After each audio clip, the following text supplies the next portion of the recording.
This is the new McLaren Speedtail, the fastest car the company has ever built, quicker even than the P1 hypercar. And here's the carwow top 10 things you need to know about it. It doesn't take a genius to work out that the McLaren Speedtail has been designed to go as fast as possible. Its long, teardrop-shaped body helps it cut through the air like a hot knife through butter, and everything from its front wheel covers to its rear-view cameras and tight shut lines help reduce drag. But which hypercar would you choose? Click on the pop-out banner in the top right-hand corner of the screen to vote which you think looks the best. The McLaren Speedtail, Mercedes Project One, Aston Martin Valkyrie or Bugatti Divo. The first McLaren Speedtails won't be delivered until 2020, and they'll cost their new owners a whopping £1.75 million. And that's before taxes. On the bright side, all 106 examples of the car, which is the same number of McLaren F1s which were built, have already sold out. So your luck's out even if you've got the cash. Click on the pop-out banner in the top right-hand corner of the screen to see how much money you could save when buying a new car on carwow. One of the McLaren Speedtail's most noticeable features are the huge trims on its 20-inch front wheels. Unlike the ones on your Fiesta, they're not just for show. In fact, they stay in a fixed position as the tyres rotate, smoothing the airflow where you'd usually get drag and sending it upwards towards the radiators at the back of the car.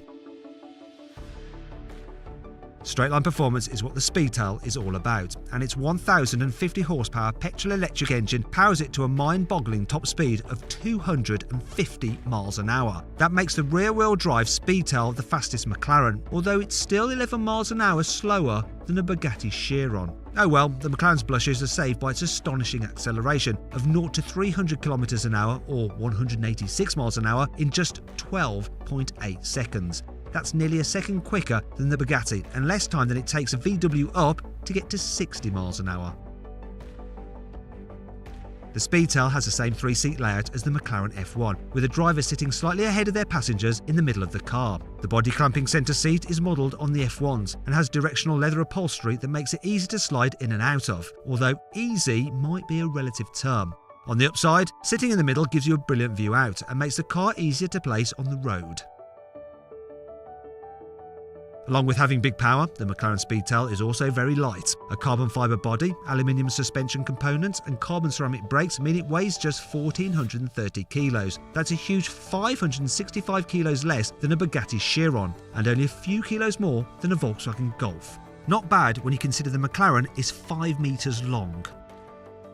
If you want to max out your McLaren Speedtail, and you definitely will do, then you'll first have to select the car's velocity mode. It optimises the hybrid engine for high-speed running, lowers the car's ailerons and retracts the rear-view cameras to reduce drag. However, DEFCON 1 is only achieved once the velocity active chassis control has dropped the car by 35mm, meaning at its highest point the McLaren's roof is just 1.1 metres off the ground.